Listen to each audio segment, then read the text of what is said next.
नमस्कार, आप देख रहे हैं एग्जाम टूर। मेरे साथ एसडीएम राहुल सिन्हा सर हैं और सर से जानेंगे कि किस तरीका से बीपीएससी टीआरई 1, 2 और 3 आने वाला है, उसकी 3 की अब तैयारी करें। क्योंकि बहुत सारे ऐसे अभ्यर्थी हैं जो 1 में छट गए, बहुत सारे ऐसे अभ्यर्थी हैं जो 2 में छटेंगे और सप्लीमेंट्री का आप वेट कर रहे हैं, लेकिन एक आध अंक से आप छट रहे हैं, तो आपका रणनीति क्या होगा? क्योंकि कटअप बढ़ने का भी कारण क्या है, 2-4 कारण सर बताएंगे क्या क्या हो सकता है और आप उसे कैसे उभरेंगे ताकि आप अच्छा से तैयारी कर ले। सर, आपका स्वागत है एग्जाम टूर। बहुत बहुत धन्यवाद।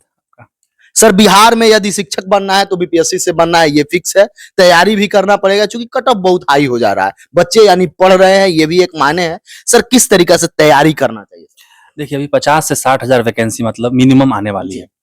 अगर अब किसी का नहीं हुआ तो बहुत टफ है आगे होना। तो उसके लिए एक ही स्ट्रेटजी होनी चाहिए कि प्रैक्टिस पे ज्यादा फोकस कीजिए। प्रैक्टिस ज्यादा? हाँ, जो सिली मिस्टेक बच्चे जो जिनसे मैं बात करता हूँ अक्सर ये कहते हैं सर 10 क्वेश्चन में सिली मिस्टेक कर दिया, आता हुआ नहीं कर पाया। आता हुआ आप इसलिए नहीं कर पाए क्योंकि आपकी प्रैक्टिस कम थी। आप 70-30 का जो मेरा रूल है उस पर अगर आप काम करना शुरू कर देंगे, अगर दिन में 10 घंटे पढ़ते हैं तो 3 घंटे आप पढ़ाई कीजिए, 7 घंटे प्रैक्टिस कीजिए। एक आपका रोज का टारगेट होना चाहिए कि मैं आज 500 क्वेश्चन करके ही सोऊंगा। जो लोग प्राइवेट जॉब में उनको पता होगा कि टारगेट दिया जाता है, ये काम करना है, वो काम करना है, वैसे ही अपने लाइफ के लिए आप टारगेट बनाइए कि मैं आज 500 क्वेश्चन अगर नहीं करूंगा तो नहीं सोऊंगा। सर, जिस तरीका से बीपीएससी टीआरई 1, 2 दोनों आप एग्जाम देखे, एनसीईआरटी की वरीयता दी गई, एनसीईआरटी का लाइन बाय लाइन छाप दिया गया, तो एनसीईआरटी पर कैसे फोकस करें, किस तरीका से तैयारी करें? क्योंकि अभी 8 मंथ समय है, समय अच्छा खासा है, इसको लेकर सर। देखिए, एनसीईआरटी और एससीईआरटी जो बिहार की एससीईआरटी है, दोनों बहुत इंपॉर्टेंट है। उसको आप थॉरोली पढ़ जाइए। पढ़ने का मतलब ये होता है ना कि उस टॉपिक को पढ़ के अगर आप किसी को समझा दें, वो आपका पकड़ होता है। ये नहीं कि रीडिंग दे रहे हैं, दिमाग कहीं और है कि मैच में क्या हो रहा है, किराया दिया है कि नहीं दिया है, उस तरफ दिमाग है आपका, तो उसको पढ़ना नहीं करेंगे। बच्चे बहुत सारा क्या करते हैं कि उसी को करते हैं, मीटर चालू कर देते हैं कि मैंने आज 8 घंटे पढ़ा, मैंने 6 घंटे पढ़ा। नहीं, आप उस टॉपिक को पढ़िए, या अगर आप घर में रह रहे हैं तो अपने पिताजी, माताजी, भाई, बहन किसी को समझा दीजिए।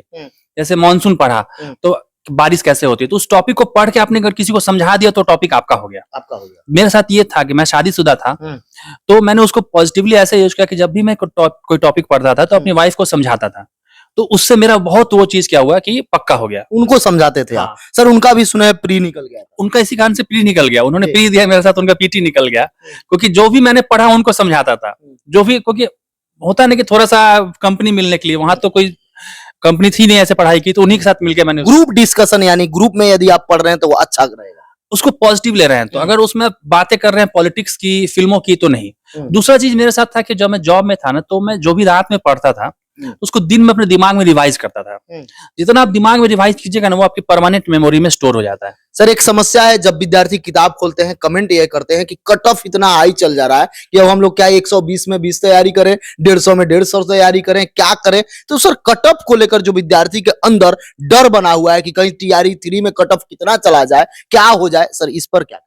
देखिए, वो सच्चाई है कि कट ऑफ उतना जाएगा ही। आपको अपना लेवल ऊपर ले जाना है। आप कितना भी हंगामा कर लें, शोर शराबा कर लें, कि कट ऑफ नीचे नहीं आएगा। आपको सिलेक्शन लेना है तो आपको ऊपर जाना पड़ेगा कट ऑफ को। तो और आपको क्या करना है, उसके लिए पढ़ाई को अपनी बढ़ाना है। जितना आप पढ़ेंगे, जितना प्रैक्टिस करेंगे, उतना आपका बढ़ते जाएगा। सर, 5 पॉइंट क्या बताइएगा यदि अपना पढ़ाई का लेवल बढ़ाना है और अपने आप को उस स्टैंडर्ड तक ले जाना है ताकि रिजल्ट हो जाए या टॉपर बन जाए, या जब हतोत्साहित होते हैं उससे भी उबर जाए, क्या क्या बताइएगा? देखिए, पहली चीज है प्रैक्टिस कीजिए। दूसरा चीज है जो प्रैक्टिस आपने किया है, 100 क्वेश्चन प्रैक्टिस किया है, 70 बने, 30 नहीं बना, तो 30 नहीं बना उस पर पोस्टमार्टम कर दीजिए उसका। ये क्वेश्चन इस टॉपिक से आया था, मैंने पढ़ा हुआ था, क्यों छूटा, क्यों कंफ्यूजन हुआ, उसको थॉरोली जाके रिवाइज कीजिए और उस क्वेश्चन को एक नोटबुक में लिख लीजिए आप। तो वो आपका परमानेंट हो जाएगा कि मेरा नहीं है।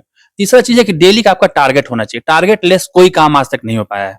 आपका डेली का टारगेट होना चाहिए कि मुझे आज ये करना है, वो करना है। जैसे 7 महीने का आपका अभी से रहना चाहिए। आप 100% स्टिक नहीं कर रहे हैं, लेकिन आपको एक प्रेशर तो रहेगा कि मैंने आज जो मेरा टारगेट था उससे मैं फेल हो रहा हूँ। जैसे मेरा भी 500 क्वेश्चन का टारगेट था।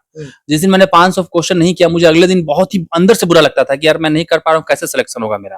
सर, ये रहना चाहिए, ये रहना चाहिए। जो विद्यार्थी आपको देख रहे हैं, यदि शिक्षक बनना चाहते हैं, सब कुछ कर लिए हैं, तैयारी कर लिए हैं, कई दोनों बार एग्जाम में 1 आध 2 अंक से छट गए हैं, बहुत सारे ऐसे विद्यार्थी हैं जो पॉइंट में भी छट जा रहे हैं, क्योंकि एज को लेकर भी छट जा रहे हैं। सर, उन अभ्यर्थी को अब क्या करना चाहिए? देखिए, एक अटेम्प्ट ही चाहिए सफलता के लिए। मैंने भी एक अटेम्प्ट में निकाला है और ऑलमोस्ट मेरा एज वाइज लास्ट अटेम्प्ट था वो। तो जितना हो सके अपने आप को झोंक दीजिए, रगड़ दीजिए। कोई शॉर्टकट नहीं है सफलता का। शायद आज तक तो मैं नहीं मिला हूँ किसी ने शॉर्टकट से सफलता पाया हो। उतना अपने आप को जलाइए, तपाइए, देखिए कैसे आपको सफलता। जो भी शिक्षक अभ्यर्थी देख रहे हैं, यदि आपको लगे कि कोई आपके मन में और प्रश्न हो या डाउट हो तो आप कमेंट बॉक्स में जरूर कमेंट कीजिए, फिर किसी इंटरव्यू में उसको शामिल करूंगा। सर, समय देने के लिए बहुत बहुत धन्यवाद। आपका भी बहुत बहुत धन्यवाद।